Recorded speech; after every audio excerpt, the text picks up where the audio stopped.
Line में देखो, line में हमारी सबसे पहले कुछ टर्म्स हैं, हम टर्म समझते हैं, जैसे कि कैल्सिनेशन। लाइन के बारे में तुम लोग बड़े अच्छे से वाकिफ हो, ये लाइन है क्या, क्या होता है लाइन, बताइए लाइन का तुम लोग। CaO, यही तो होता है लाइन। अगर मैं इसके कॉन्स्टिट्यूएंट की बात करूं, कितनी कंपोजिशन होती है, सीमेंट में कितनी कंपोजिशन है और ब्रिक्स में कितनी कंपोजिशन है? सीमेंट में सर बताओ, ये दोनों जगह मिलता है, एक सीमेंट में मिलता है, एक हमारा ब्रिक में मिलता है। सीमेंट में मिलेगा, एक हमारा ब्रिक में मिलेगा। तो कितनी कंपोजिशन है? सीमेंट में सर 17 से 25%। 17 से 25%। निशान क्या सही कह रहा है? नहीं सर, 62 to 67%। हाँ, ये वाला परसेंटेज किसका है? ब्रिक का है। अरे भैया ये सिलिका का है, जी सर, ये सिलिका का है। ब्रिक में 50। तो हमारा कितना परसेंटेज होता है? 62। अगर मैं सीमेंट की बात करूं तो 60 से 67% तक का हमारा क्या होता है, कॉन्स्टिट्यूएंट होता है। तो लाइम अगर सीमेंट के अंदर क्या काम करता है, लाइम सीमेंट के अंदर बाइंडिंग स्ट्रेंथ स्ट्रेंथ देता है। स्ट्रेंथ और लाइम हमारे सीमेंट के अंदर एक तो स्ट्रेंथ देता है, दूसरा साउंडनेस देता है। अगर ज्यादा बढ़ जाए लाइम, अगर हम लाइम की क्वांटिटी इससे ज्यादा बढ़ा दें, तब क्या हो जाएगा, सीमेंट कैसा बन जाएगा, बोलो।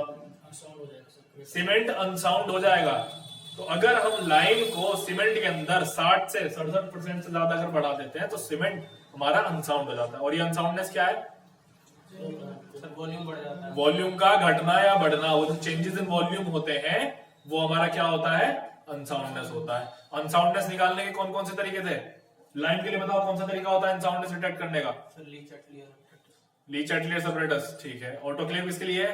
मैग्नीशियम। मैग्नीशियम, बिल्कुल एकदम बात सही। चलो अब यहाँ पे ब्रिक में आ जाओ। ब्रिक में हमारे लाइम की कॉन्स्टिट्यूएंट कितनी? 50 से 60। सही कह रहा है कि नहीं? पता नहीं सर। ठीक है। अभी देखो यहां पे इसके केस में, ब्रिक के केस में मैंने एक चीज तुम्हें बताई थी, एक कौन सी ट्रिक बताई थी, बताओ। यहां पे ऊपर सीमेंट के लिए तो जो ट्रिक थी वो थी LSAIM, यही तो थी LSAIM, यानी कि लक्ष्य किसका? अरे बताओ, चलो कुछ और नाम, लक्ष्य सूरज का सारे आलू खा जाएगा, इस तरीके से, ठीक है, बताई थी ना। चलो जी, क्योंकि यहाँ पे LSA ये सेट ये था पूरा का पूरा, तो लक्ष्य सूरज का सारे आलू, ये तो लक्ष्य में ही आ गया, सारे आलू खा जाएगा, तो ये था।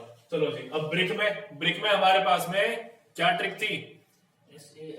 हाँ, SALOM, तो उसको मैंने बना दिया SALON, तो सलून, जानते हो ना बाल कटाने, तो ये वाला ट्रिक मैंने इसके लिए बनाया था। तो यहाँ पे अब देखो जरा, ब्रिक में लाइन की बात कर रहा हूं तो यहाँ आ रहा है, ये क्या था, परसेंटेज कम होती जा रही थी ना, आ गई बात ध्यान।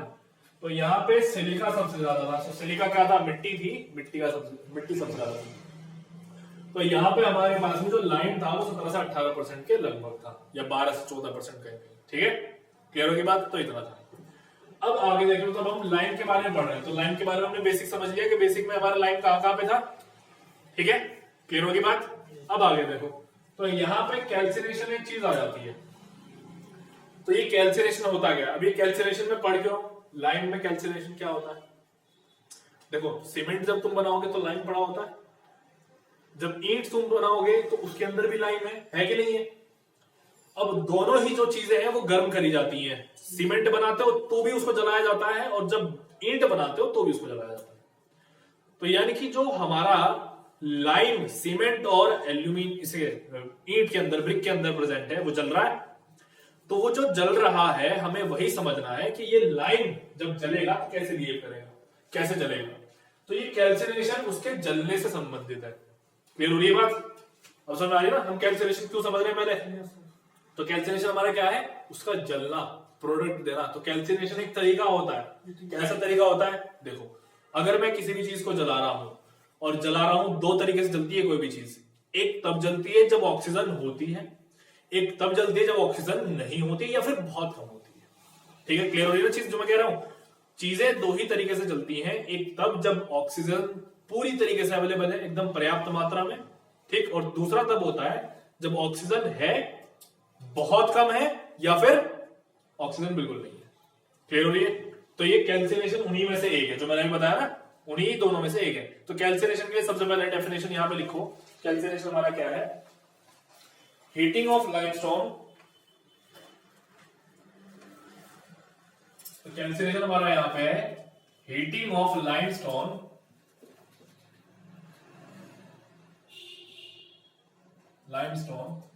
To redness in the presence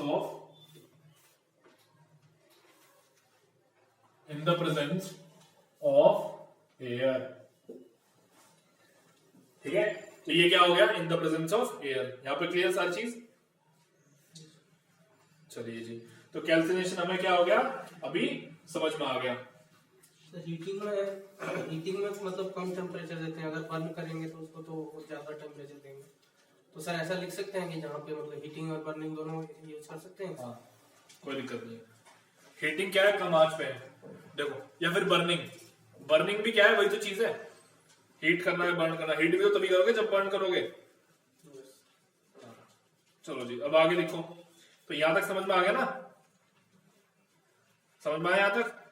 अच्छा, अभी देखो, तो यहां पे कैल्सिनेशन हो गया। अब मैं ऐसे ही तुम्हें जानकारी के लिए बता दे रहा हूं, इसका उल्टा क्या होता है? जब भी हम किसी भी चीज को गर्म करेंगे और वहां पे हवा नहीं होगी, जब भी हम गर्म करेंगे और वहां पे हवा नहीं होगी, तो उस प्रोसेस का एक और नाम होता है, उसको हम कहते हैं roasting.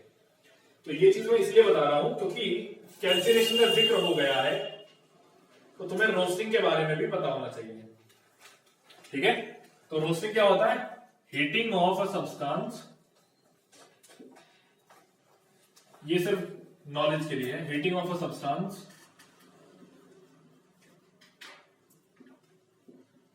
in the absence of air,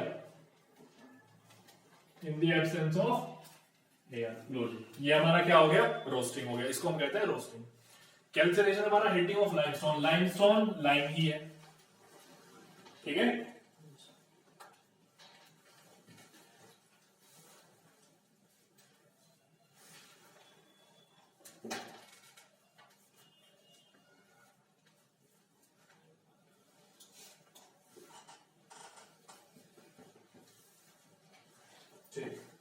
अब यहां पे आगे हेडिंग डालू।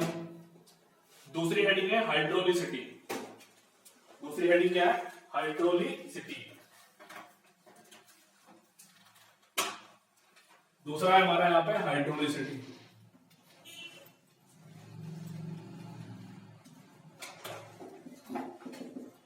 अब ये हाइड्रोलिसिटी क्या होता है? हाइड्रोलिसिटी लाइम के बारे में, और इसमें ये शब्द में वर्ड क्या आ रहा है? हाइड्रोलिक वर्ड आ रहा है ना। और जो हाइड्रोलिक, ये हाइड्रो जो वर्ड होता है किसके लिए होता है? वाटर के लिए होता है। तो यानी कि यहाँ पे पानी का जिक्र है कुछ ना कुछ, है कि नहीं? तो हाइड्रोलिसिटी वर्ड ने मुझे बता दिया, क्या बता रहा है कि भैया यहाँ पे लाइम और पानी का कुछ ना कुछ कनेक्शन चल रहा है। बता दिया ना। तो हाइड्रोलिसिटी एक प्रॉपर्टी होती है लाइम की। ठीक है, क्या प्रॉपर्टी होती है? कि पानी के साथ लाइम कैसे बाइंड करता है, उसको हम क्या कहते हैं? हाइड्रोलिसिटी कहते हैं। यानी कि पानी के साथ में वो जो लाइम है कैसे बाइंड करेगा, इस चीज को हम हाइड्रोलिसिटी कहते हैं। क्लियर होगी ना बात? चलो जी, इसके लिए लिखो आप property of lime. Property of lime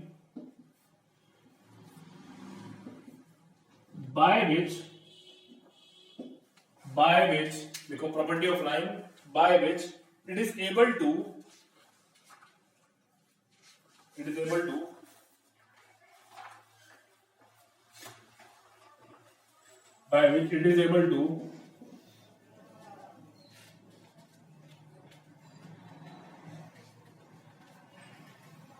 set under damp places। It is able to set under damp places, comma water, damp places, comma water,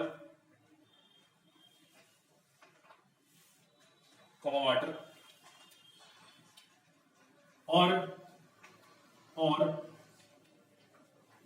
thick masonry walls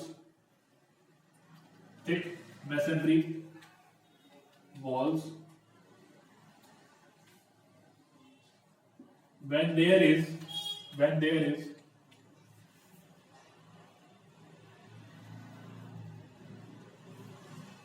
free circulation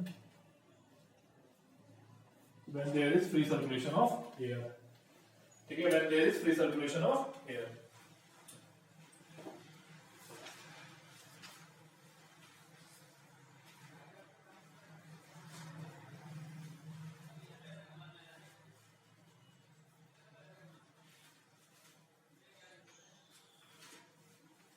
ठीक है, अब यहां पे एक चीज देखते हैं, क्विक लाइन, कि ये क्विक लाइन कैसे बनता है। थर्ड देख लो,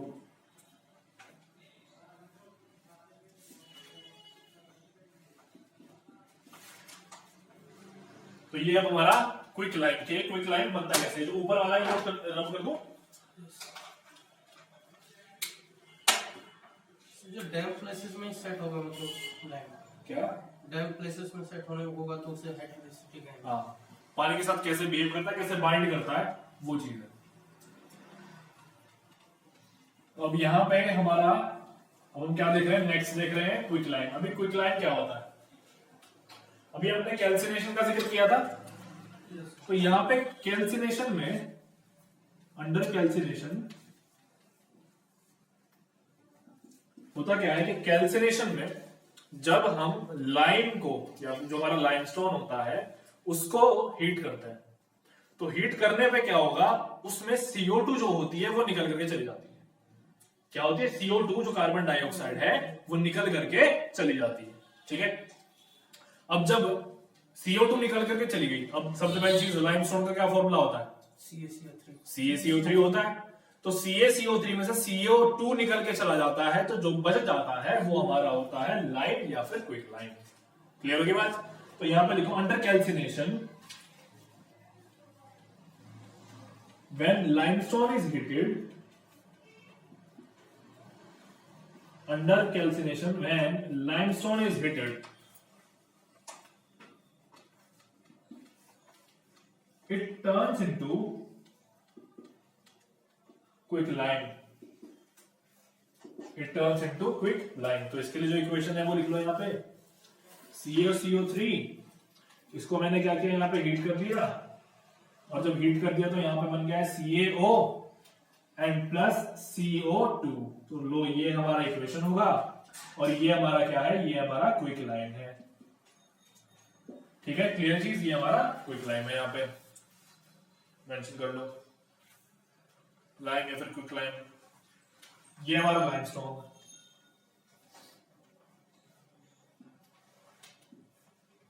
चलो,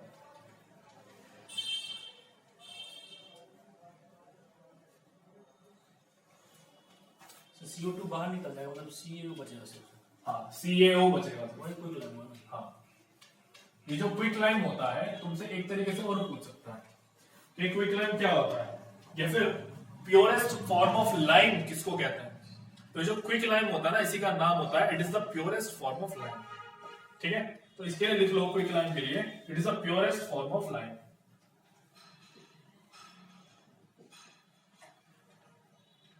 क्विक लाइम में लिखो, it is the purest form of lime.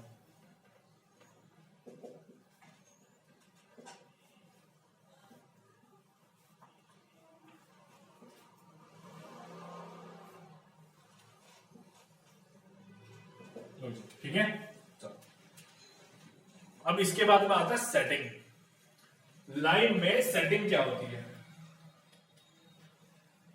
तो सेटिंग क्या है, अब हेडिंग डालो next, setting.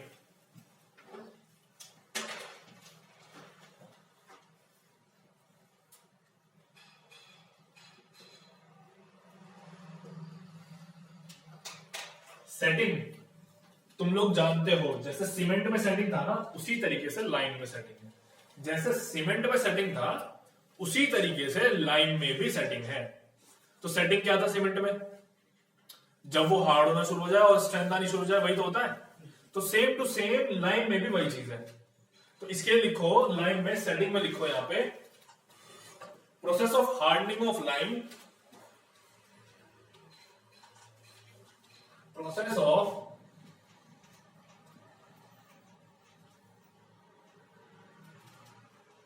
hardening of lime after it had been converted into paste form. जब इसको हम पेस्ट की फॉर्म में बना देंगे तो ये जो प्रोसेस होता है हार्ड होने का वो क्या होता है, सेटिंग कहलाता है।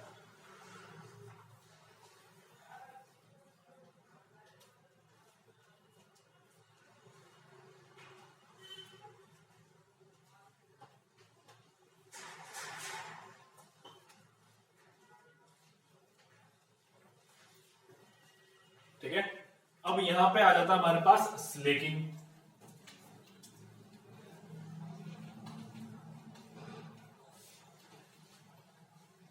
अब देखो ये स्लेकिंग क्या होता है।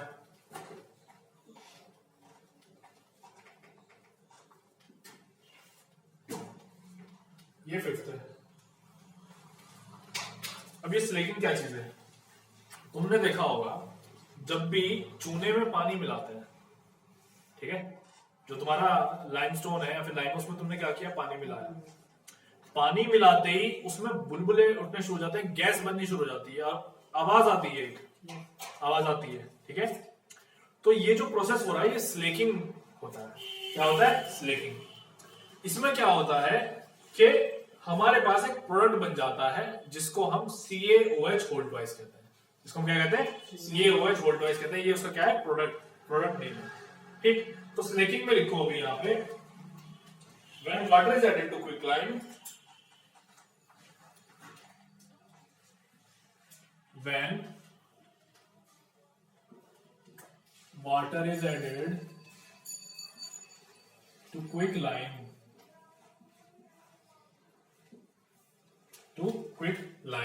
लिखो इसमें आगे, in sufficient quantity quicklime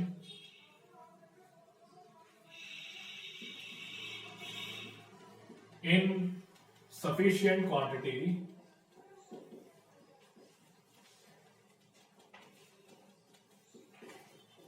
a reaction takes place, which is known as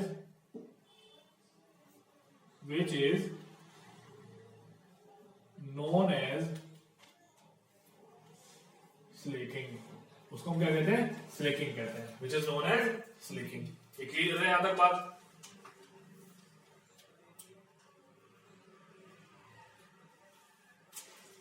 अब यहां पे क्या होगा इसी में, अब जब तुमने उसमें पानी मिलाया तो जो तुम्हारा लाइम होता है ये स्वेल होता है, फूल जाएगा फिर क्रैक हो जाएगा। ठीक है, तो क्या होता है, पहले स्वेल होता है फिर अपना क्रैक हो जाता है। क्लियर हुई बात। तो इन दिस प्रोसेस में लिखो, in this process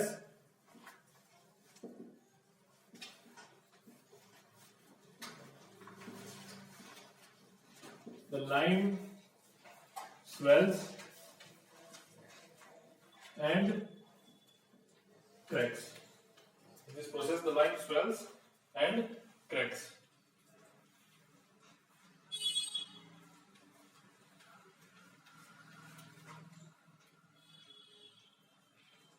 And falls into a powder form, और एक पाउडर फॉर्म में बन जाता है। And falls into a powder form, एक पाउडर फॉर्म में बन जाएगा, known as उसको हम कहते हैं कैल्शियम हाइड्रेट।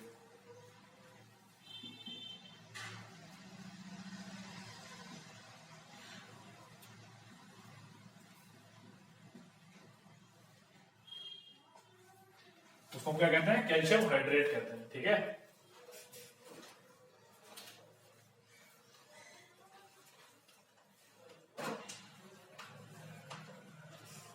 ये इसका केमिकल नाम है CaOH होल्ड वाइज का। वैसे इसका नाम जो होता है दूसरा होता है, क्योंकि ये स्लेकिंग हुआ ना यहाँ पे, तो लाइम का स्लेकिंग हुआ तो इसका जो नाम होता है, जो जनरली ये नाम से जाना जाता है, जिस नाम से, उसको कहते हैं स्लेक्ड लाइम। ये क्या होता है? Slaked lime. तो अब यहाँ टेक्निकल नाम की बात करें तो वो कैल्शियम हाइड्रेट है, फॉर्मूला ये रहा। और अगर वैसे नाम की बात करें तो उसको हम स्लेक्ड लाइम के नाम से जानते हैं। ठीक है, कैल्शियम हाइड्रोक्साइड भी कहते हैं। हाँ, कैल्शियम हाइड्रोक्साइड। तो यहाँ पे 6 स्लेक्ड लाइम के लिए लिख लो।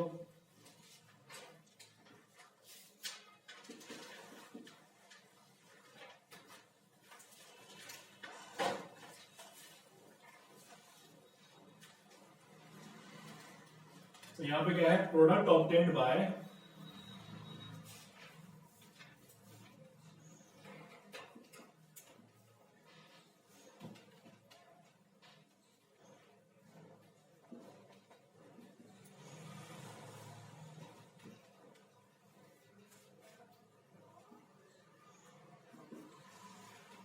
Product obtained by slaking is called slaked lime. तो यहाँ पे इक्वेशन देख लो क्या बनेगी।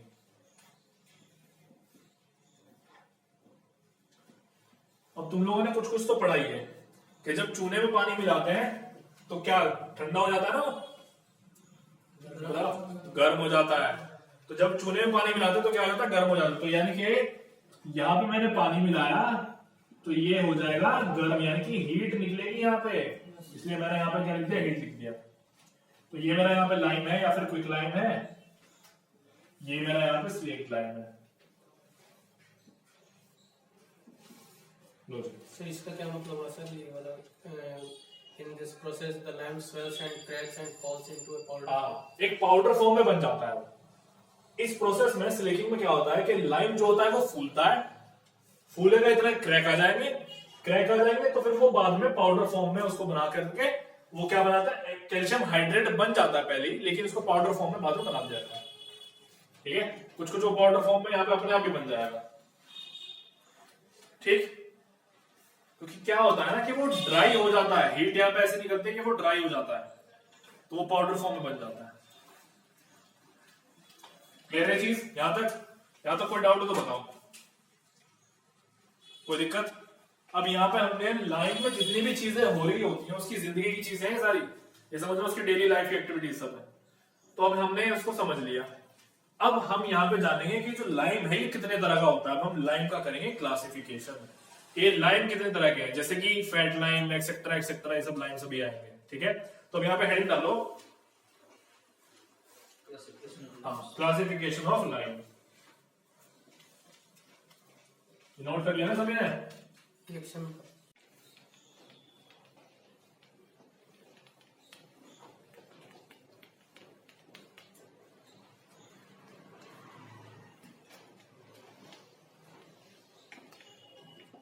बोलू रिएक्शन। Yes sir.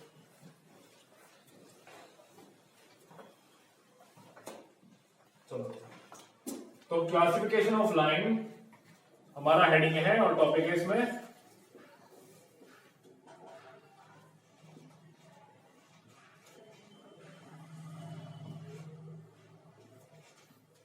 ठीक। अब क्लासिफिकेशन ऑफ लाइम में सबसे पहले हमारे पास आ जाता है फैट लाइम। क्या आता है? Fat lime. तो इसके लिए हेडिंग लिखो,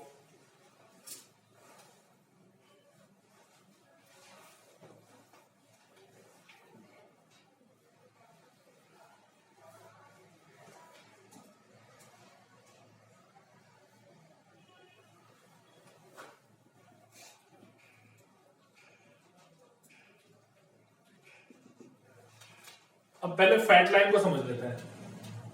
ये जो फैट लाइन यहाँ पे नाम है, इस फैट लाइन का मतलब क्या हो सकता है? मोटा लाइन। फैट लाइन, देखो फैट चीज क्या होती है? तो जो मोटा होता है यानी कि उसके अंदर बहुत सारी क्वांटिटीज है, कुछ ना कुछ, यही तो है फैट। और क्या है? तो यहाँ पे फैट लाइन में क्या है कि ये प्योरेस्ट फॉर्म ऑफ लाइम है, यानी कि इसके अंदर सबसे ज्यादा लाइम प्रेजेंट होता है। ठीक है, एग्जाम्पल के तौर पर ले लो, स्टील तुम्हारा एक एलॉय है, उसके अंदर आयरन भी होता है कि नहीं होता? तो चलो कुछ और एग्जांपल ले लो, जैसे कि हमारे पास माइल्ड स्टील हो गया, दूसरे स्टील भी होता है, एक माइल्ड स्टील हो गया, एक हाई कार्बन स्टील होता है कि नहीं होता? चलो ये दोनों को ले लेते हैं। हाई कार्बन स्टील में स्टील है लेकिन स्टील कम है, कार्बन थोड़ा सा फालतू होता है। माइल्ड स्टील में स्टील ज्यादा है, कार्बन काफी कम है। तो यहां पे भी उसी तरीके से है चीज, क्या यहां पे लाइम की क्वांटिटी जो हम क्लासिफिकेशन कर रहे हैं ना, उन क्लासिफिकेशंस में लाइम की क्वांटिटीज बदलती रहेंगी, तो उसके हिसाब से लाइम के नाम पड़े हुए हैं। तो फैट लाइम में सबसे ज्यादा लाइम होता है और इंप्योरिटी सबसे कम। क्लियर होगी बात? दूसरी चीज, ये बहुत विगोरसली स्लेक होता है। स्लेकिंग समझ में आया ना? स्लेकिंग क्या है? पानी मिलाया, कैल्शियम हाइड्रेट बना, वो स्लेकिंग है। ये तो है स्लेकिंग। अब यहां पे मैं कह रहा हूं कि ये बहुत विगोरसली स्लेक होता है। विगोरसली स्लेक होने का मतलब कि बहुत तेजी से, एकदम भयंकर स्लेक होता है। क्लियर होगी बात? कोई दिक्कत यहां तक? ठीक है, चलो। तो फैट लाइम के लिए सबसे पहला पॉइंट यहां पे लिखो, also known as high calcium lime. तो इसी में सबसे पहला है also known as high calcium lime. और भी इसके नाम होते हैं। हाई कैल्शियम लाइम के अलावा प्योर लाइम। क्यों? क्योंकि सबसे ज्यादा लाइम है ना इसमें, तो हाई कैल्शियम लाइम हो गया या फिर प्योर लाइम हो गया। लिखते रहो, बताता हूं।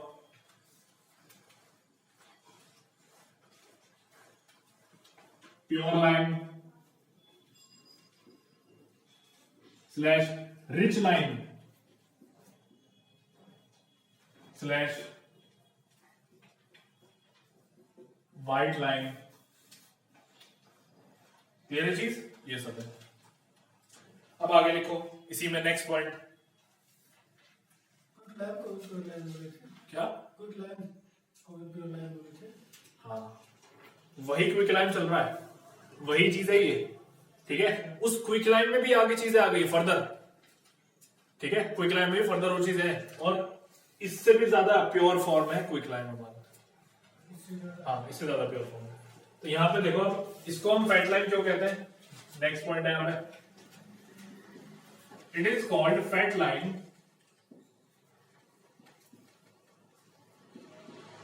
because it slakes vigorously.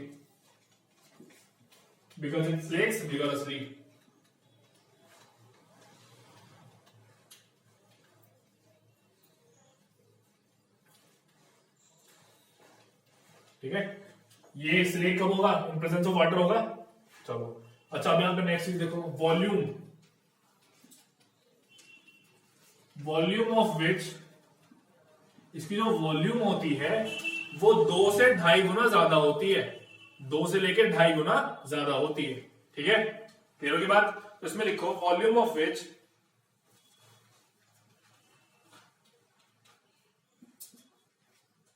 is more than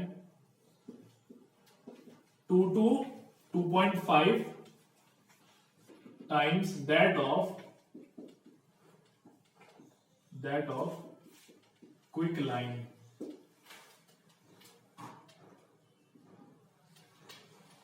ठीक है, यहां पे लास्ट पॉइंट, परसेंटेज इंप्योरिटी बोलने का मतलब क्या हुआ सर? Less than 5%। हाँ, क्या बोलने का मतलब क्या हुआ सर? फैट लाइम प्रोग्राम में यहां पे देखो, तुम सेम अमाउंट ऑफ उसकी बात करो, ये जो लाइम है, हाँ, सेम अमाउंट, सीओ जो है तुम्हारा, सेम अमाउंट लो, तो तुम यहाँ पे क्या देखोगे कि यहाँ पे जो वॉल्यूम है इसमें ज्यादा है। ठीक है, और इसमें वॉल्यूम जो है वो कम है। और ये चीज का मैं एक चीज और बताता हूं, जब तुम स्लेकिंग करोगे ये वॉल्यूम तब आएगी। स्लेकिंग करने से तो स्वेल हो रहा है, वो क्रैक आ रहे हैं, स्वेल हो रहा है, तब हो रहा है जब स्लेकिंग हो रही है। तो यहाँ पे क्या होगा, जब स्लेकिंग हम करेंगे फैट लाइन की, तो जितनी वॉल्यूम आएगी वो लगभग 2 से 2.5 गुना आएगी क्विक लाइन के ऊपर। ठीक है, अब क्लियर होगी ना बात? प्योर कौन होती है ज्यादा, क्विक लाइम या फैट लाइम? अब ये दोनों चीजें ऐसी हैं। क्विक लाइम एक तरीके से हमारा आइडल है। आइडल होता है ना कि भाई उसको लेकर के चल रहे होता है हर जगह पे, क्विक लाइम भी बिल्कुल वैसे ही है। क्विक लाइम हमारा क्या है? आइडल है। उसके आगे फर्दर ये सब लाइन्स बने हुए हैं।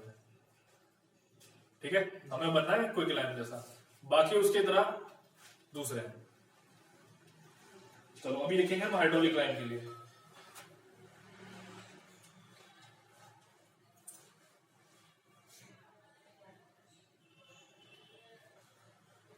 अब हमारा यहाँ पे नेक्स्ट है बी, इसको हम कहेंगे हमारा यहाँ पे वाटर लाइन या फिर hydraulic line.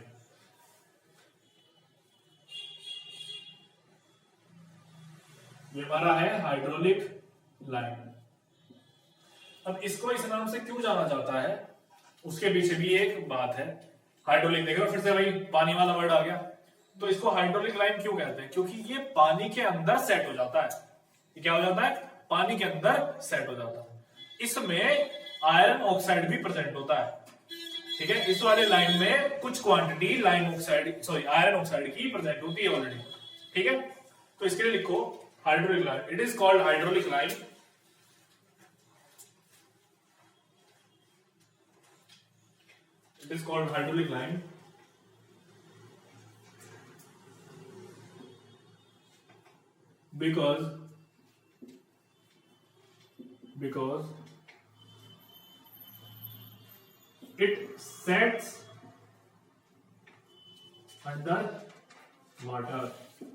because it sets under water, next point इसमें माना जाता है यहां पे, ये पहला पॉइंट है, contains some amount of clay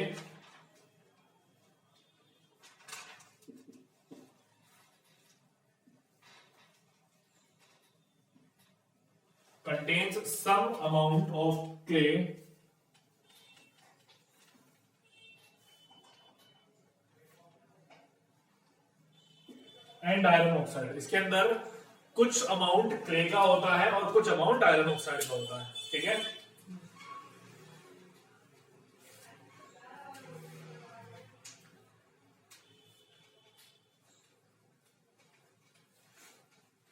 अब देखो यहां पे कुछ इंपॉर्टेंट पॉइंट्स हैं। अगर मैं क्ले जो है यहां पे प्रेजेंट उसकी क्वांटिटी को बढ़ा दूं, अगर मैं क्ले जो प्रेजेंट है उसकी क्वांटिटी को बढ़ा दूं, तो यहां जो स्लेकिंग है वो थोड़ी सी स्लो हो जाती है। ठीक है, अगर मैंने क्ले इसमें जो प्रेजेंट है उसकी क्वांटिटी बढ़ा दी तो जो स्लेकिंग है वो कम हो जाएगी। ठीक, क्लियर है बात? तो यहां पर देख लो, इंक्रीज इन, इस एरो का मतलब है इंक्रीज, ऊपर जो मैंने लगाया, increase in percentage of clay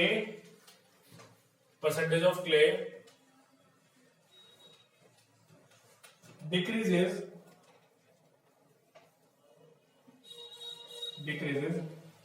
slaking process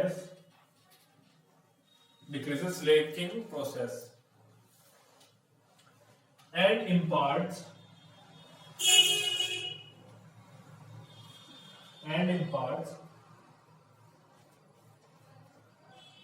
hydrolicity in line ठीक है, तो ये हमारा क्या है, increase in percentage of clay decreases slaking process and imparts hydraulicity in lime. Clear चीज? अब इसके बाद में आगे देख लो, इंप्योरिटीज की बात कर लेते हैं। ये हमारा इंपॉर्टेंट पॉइंट था। ऐसे एक इंपॉर्टेंट पॉइंट ये भी होता है, ये एमसीक्यू से पूछा जाता है, तो ये बहुत इंपॉर्टेंट पॉइंट है, मेंशन कर लो, वेरी इंपॉर्टेंट। इंप्योरिटीज बहुत पूछता है, नाम दे देगा और पूछेगा बताओ कितनी इंप्योरिटी होती है। ऐसे यहां पे अब नेक्स्ट इसमें देख लो इंप्योरिटी, यहां पे लेस देन 5% थी, यहां पे 5 से 20% इंप्योरिटी होती है।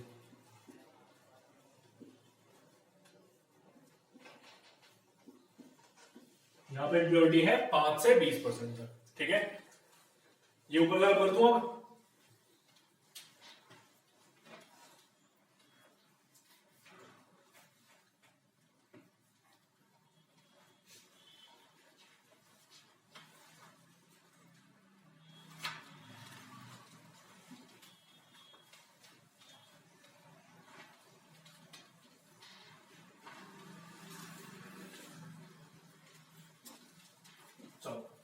अब ये भी हमारा इंपॉर्टेंट है, इसको मेंशन कर लेना यहाँ पे, वेरी इंपॉर्टेंट। जैसे ही अब हमारे पास यहां आ जाता है सी, जिसको हम कहते हैं पुअर लाइन। क्या कहते हैं इसको? Poor line. अब ये पुअर लाइन क्या है, क्या चीज है पुअर लाइन? जब हमारी इंप्योरिटीज बहुत ज्यादा बढ़ जाएंगी तो ये पुअर लाइन कहलाएगा। भाई पुअर का मतलब वही तो है घटिया। तो कोई चीज घटिया कब होगी? जब वो हमारे काम की नहीं होगी, इंप्योरिटीज बहुत ज्यादा होंगी। तो ये पुअर लाइन, ये रहा यहाँ पे पुअर लाइन कब बनेगा? जब इंप्योरिटीज ग्रेटर देन 30% हो जाती है। 30% से ज्यादा होते ही क्या बन जाएगा? पुअर लाइन बन जाएगा। ठीक है। इसमें और क्या होता है, जो स्लेकिंग होती है बहुत स्लो होती है, बहुत स्लो। समझ में आ रही बात? स्लेकिंग क्या होती है? स्लो होती है। वो समझो, जब इसमें पानी मिलाते हैं तो ये पानी मिलाने के बाद में एक बहुत ही पतला पेस्ट बनाता है। ठीक है, पतला पेस्ट बनाता है। और समझो जरा, अब खुद से देखो लाइम का रंग कैसा होता है? व्हाइट होता है ना, एकदम व्हाइट होता है। तो जितनी भी घरों में पीओपी वगैरह होती है व्हाइट कलर की, उसी की तो होती है। अब खुद सोचो, अगर इंप्योरिटीज ज्यादा है तो कलर कैसा हो जाना चाहिए? अब भी व्हाइट ही रहेगा ना, कि बदल जाएगा? अब कलर बदल जाता है, अब व्हाइट नहीं रहती, अब कलर बदल जाएगा। तो अब थोड़ा सा मडी व्हाइट हो जाता है। मडी व्हाइट यानी कि थोड़ा मिट्टी जैसा उसमें रंग आ जाएगा। क्लियर होगी बात? कोई दिक्कत यहां तक? अच्छा, अब एक चीज देखो, अगर मडी व्हाइट इसका रंग हो गया है, हल्का सा पीलापन इसमें आ रहा है, तो तुम्हारा नया घर बन रहा है, उसमें तुम इस वाले पीओपी कराओगे या अच्छे वाले को कराओगे? अच्छे वाले को कराओगे ना, यानी कि इसको नहीं कराओगे। यानी कि इसका इस्तेमाल कहां किया जाएगा? जो इंफीरियर टाइप ऑफ वर्क होंगे वहां पे इसका इस्तेमाल कर देंगे। क्लियर होगी बात? निशांत, प्रकाश, चलो जी अभी देखो। तो यहां पे पुअर लाइन में लिखो, सबसे पहला पॉइंट यहां पे impurities greater than 30%, very important point. चलो दूसरा देखो यहां पर। दूसरा पॉइंट हमारा क्या था? मैंने क्या बताया अभी? स्लेकिंग बहुत स्लो होगी। स्लेकिंग, सर स्लेकिंग इम्प्योरिटी को वैसे होगी ना सर? हाँ, slaking process is very slow and makes a very thin paste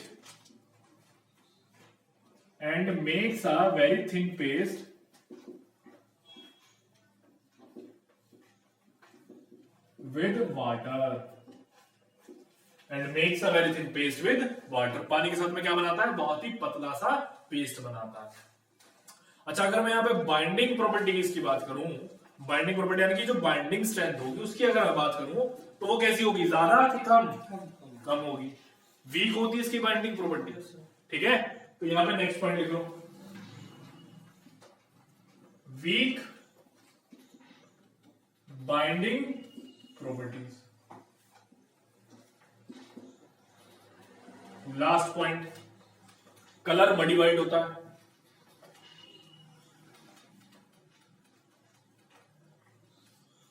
muddy white in colour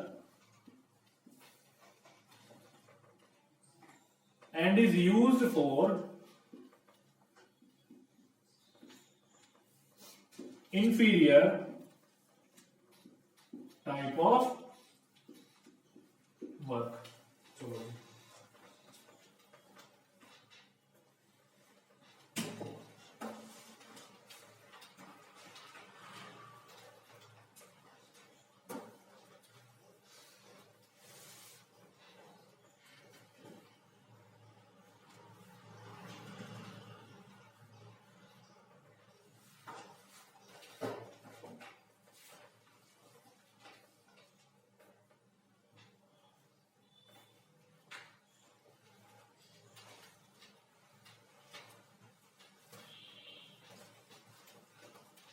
ये लिख लिया। अब इसके बाद में हमारे पास में है नेक्स्ट टॉपिक आ जाता है, और नेक्स्ट टॉपिक है हमारा इम्प्योरिटीज जो भी लाइमस्टोन में प्रेजेंट होती हैं, जैसे कि मैग्नीशियम ऑक्साइड वगैरह, ये सब चीजें जो इम्प्योरिटीज है, हम इनके बारे में पढ़ेंगे। तो अब हेडिंग डालो, इम्प्योरिटीज इन लाइमस्टोन।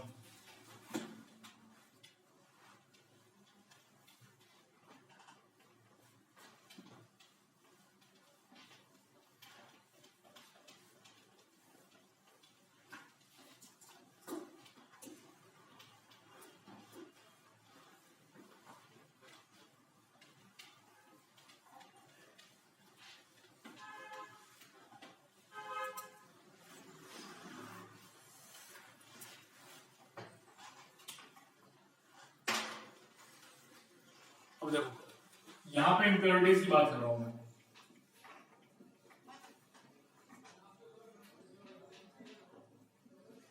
इम्प्योरिटीज इन लाइमस्टोन। तो सबसे पहली इम्प्योरिटी आ जाती है मैग्नीशियम कार्बोनेट। मुझे लगता है मैंने मैग्नीशियम ऑक्साइड बोल दिया था, मैग्नीशियम कार्बोनेट होता है। तो सबसे पहली इम्प्योरिटी यहां पे है मैग्नीशियम कार्बोनेट। तो इसके लिए लिखो पहले मैग्नीशियम कार्बोनेट के लिए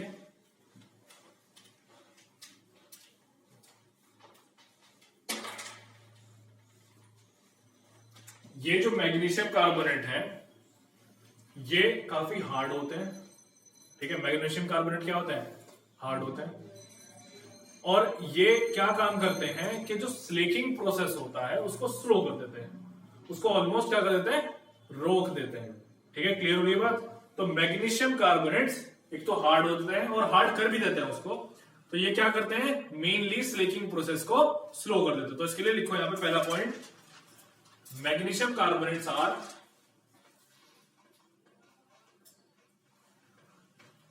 या फिर लाइन लिख लेना, magnesium limestones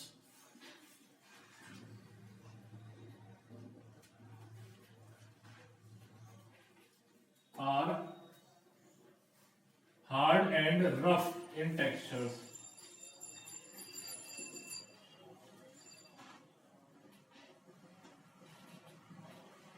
Limestones are hard and rough in textures. यहां पे एक पॉइंट और जाता है, affects कैल्सिनेशन। कैल्सिनेशन को अफेक्ट करता है।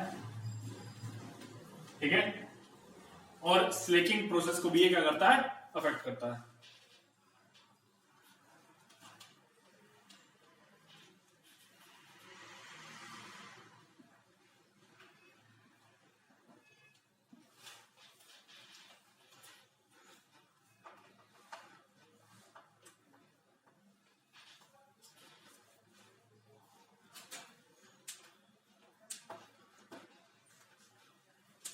मेंशन कर लिया। दूसरा हमारे पास में यहां आ जाती है क्ले। क्ले का क्या काम है? देखो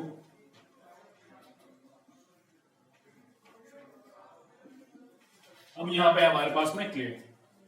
अब ये जो क्ले होती है, क्ले अगर हमारे लाइम के अंदर प्रेजेंट है, ठीक है, क्ले एज एन इम्प्योरिटी अगर लाइम के अंदर प्रेजेंट है तो ये क्या काम करेगी? ये भी स्लेकिंग को अफेक्ट कर देती है। ठीक है, क्या करती है? स्लेकिंग को अफेक्ट कर देती है। ठीक है, स्ट्रेंथ नहीं आ पाती। क्ले अगर है ज्यादा तो फिर स्लेकिंग अफेक्ट हो जाएगा। तो इसके लिए पहला पॉइंट लिखो यहां पे, अफेक्ट्स स्लेकिंग प्रोसेस।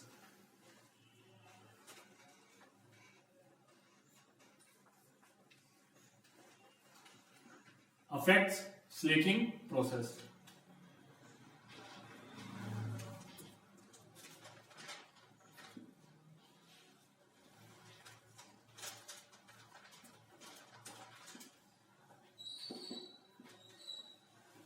अगर ये एक्सेस में हो, इफ इन एक्सेस,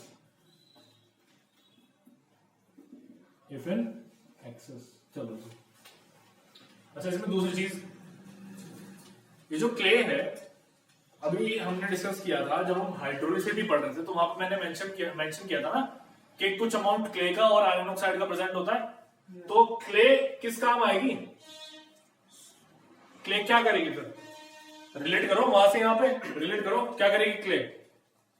भाई हाइड्रोलिसिटी में क्ले आया था ना भाई, लाइमस्टोन को हाइड्रोलिसिटी क्ले प्रोवाइड करेगा। तो यानी कि मेनली क्या काम कर रहा है clay? Providing hydraulicity to the lime. यही तो कर रहा है। तो लिखो इसके लिए, मेनली रेस्पॉन्सिबल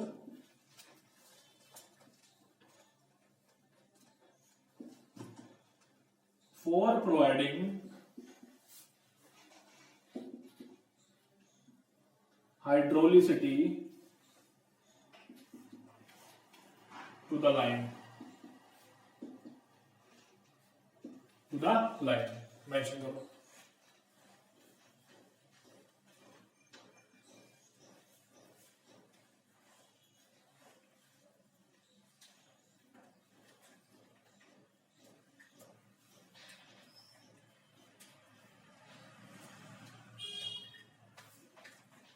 है, हो गया। ये सर क्ले मतलब मिट्टी से कुछ है क्या है? हाँ, क्ले मिट्टी तो होती है। तुम खुद सोचो, अगर उसमें मिट्टी आ जाए तो फिर बाइंडिंग प्रॉपर्टी तो अफेक्ट हो जाएगी, हार्ड नहीं हो पाएगा। स्लेकिंग प्रोसेस जहां स्लो हो गया तो हार्डनिंग खत्म। तो यहाँ पे वही हो रहा है, तो स्लेकिंग प्रोसेस को अफेक्ट कर रहा है, तो यानी कि हार्डनिंग पे अफेक्ट कर रहा है। तो यहाँ पे लिख लो, वो भी लिख लो, चलो, अफेक्ट्स हार्डनिंग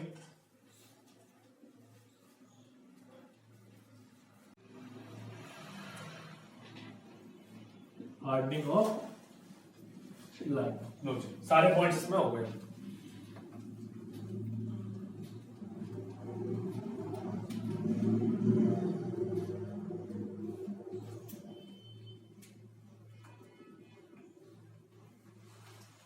अब यहां पे आ जाते हैं हमारे पास सल्फेट्स।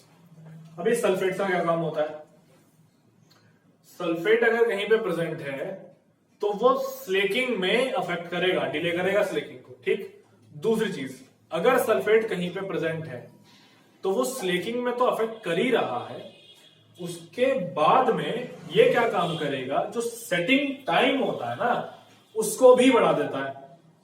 समझ आ रही बात? तो स्लेकिंग क्या कर रही है, सॉरी स्लेकिंग कर रहा है, सल्फेट्स क्या कर रहे हैं, एक तो स्लेकिंग को स्लो कर दे रहे हैं, अफेक्ट कर रहे हैं, और दूसरा जो सेटिंग टाइम है उसको भी बढ़ा रहे हैं। हाँ, तो यहां पे लिखो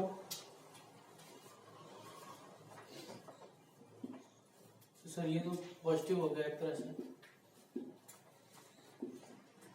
पॉजिटिव हो गया। मतलब सर हम चाहते हैं ना कि जल्दी सेट ना हो, टाइम थोड़ा लेट से सेट हो। बट ये ज्यादा करता है ना। और सुनो, पीओपी आराम से सेट होता है, कोई दिक्कत नहीं होती, हम इतने में काम कर लेते हैं पीओपी में। वो सेट हो जाना चाहिए, तुम तुरंत से लगा करके निकल जाओगे, ठीक है, वो उतने टाइम में सेट हो जाना चाहिए, बल्कि उसके बाद ही वो सेट होता है, तुरंत से नहीं होता, तो कुछ टाइम उसको मिल जाता है सेट होने में। लेकिन ये क्या काम करेगा, ये बहुत टाइम उसको एक्सटेंड कर देगा, तो गड़बड़ हो जाएगी। सीमेंट में क्या होता है कि तुरंत सेटिंग शुरू हो जाती है, लेकिन पीओपी में इतना जल्दी नहीं होता। पीओपी में होता है लेकिन इतना जल्दी नहीं होता, ठीक है, तुम्हें सेटिंग करने का, काम करने का मौका मिल जाता है। चलो, तो अफेक्ट स्लेकिंग ऑफ लाइन, आगे और क्या है?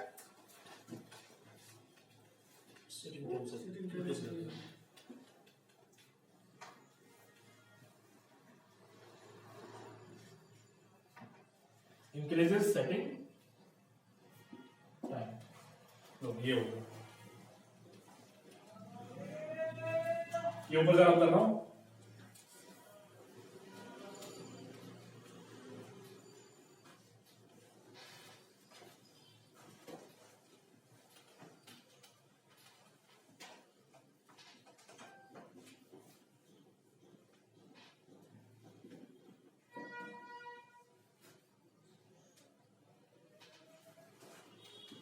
अब हमारे पास में आता है एल्कलीज। अभी एल्कलीज का हर जगह पे एक ही काम होता है, क्या करना, स्टेनिंग कर देना, पैचेस बना देना, एफ्लोरेसेंस कर देना, हर जगह वही काम है। तो यहां भी वो यही काम करेंगे। तो यहां पे क्या कर रहे हैं, प्रोवाइड स्टेनिंग, ठीक है। अगर मैं एक्सेप्टेबल लिमिट की बात करूं तो ये 5% से कम होने चाहिए, ठीक है ना। 5% से अगर कम है तो एक्सेप्टेड है, ठीक।